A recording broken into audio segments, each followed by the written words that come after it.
J'étais dans un état de combat. Il fallait que je gagne et que ce soit pas lui qui gagne. On se dit on est en bonne santé et puis plouf, tout d'un coup, cette nouvelle elle arrive, ça remet tout en question, dans la tête, vraiment tout se chamboule en fait.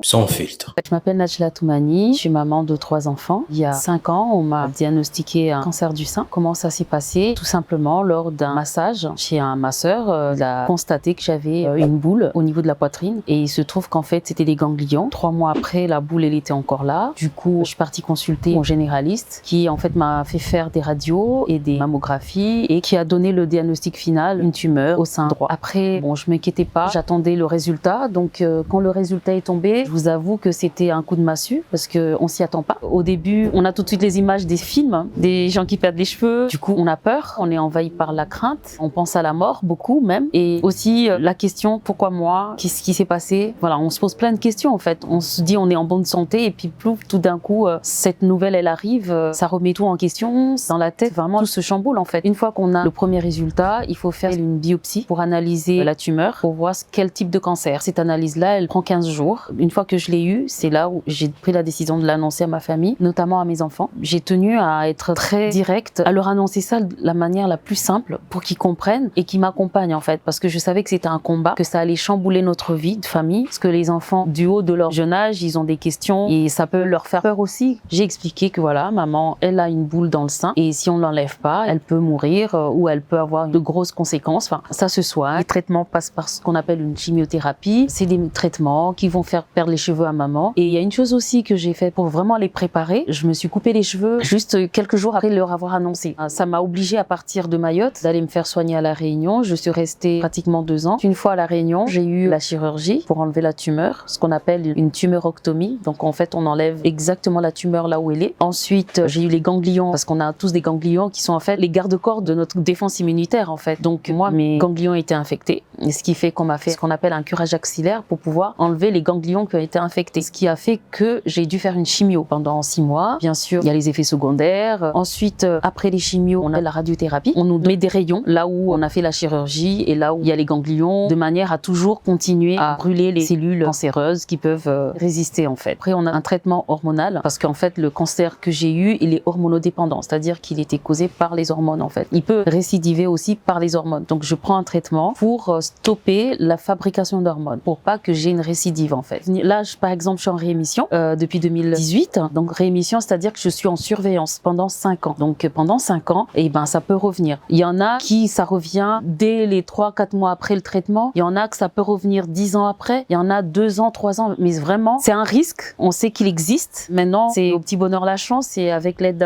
du Seigneur, hein, on prie pour que ça ne revienne pas. Mais c'est un risque qui est très pesant. On vit avec. On est accompagné par les médecins, justement pour ça. Donc, tous les 6 mois, on a des bilans à faire. Et vraiment, on est surveillé de près. L'idée m'est venue quand j'étais là-bas de pourquoi pas créer une association pour aider les femmes malades à Mayotte. L'association, elle existait, mais elle est en sommeil. Moi, quand on m'a annoncé la maladie, il m'a manqué des gens qui sont passés par là pour que je puisse m'identifier, pour que je puisse me dire, OK, Ellie est arrivée, moi aussi j'y arriverai. Il m'a manqué des explications. Parce que le médecin, quand il vous parle de la maladie, il vous parle avec ces termes qui sont barbares. On ne comprend rien. Mais non, quelqu'un qui est passé par là, qui vous explique les choses, on les assimile mieux. Il faut savoir que le cancer peut toucher tout le monde. On a le cancer pédiatrique, on a le cancer du sein. Il y a toute une panel de types de cancers qui sont très méconnus à Mayotte. Personne n'est à l'abri. Ça peut arriver à tout le monde, à toute tranche d'âge. Il faut qu'on prenne l'habitude de faire des bilans de santé parce que c'est ce qui peut prévenir toutes ces maladies-là. Donc moi, c'est vraiment le message que j'aimerais lancer aux gens. Un deuxième message que je souhaiterais lancer, c'est aux hommes, aux maris. Quand on a un cancer, ça touche la féminité, ça touche la relation du couple. Donc soyez pas macho. Soutenez vos femmes parce qu'elles sont perdues, elles ont besoin de vous. C'est pas le moment de les abandonner, mais bien au contraire, soyez à leur côté et vivez ce combat à 2 ou en famille parce que si elle guérit, c'est une victoire pour tout le monde.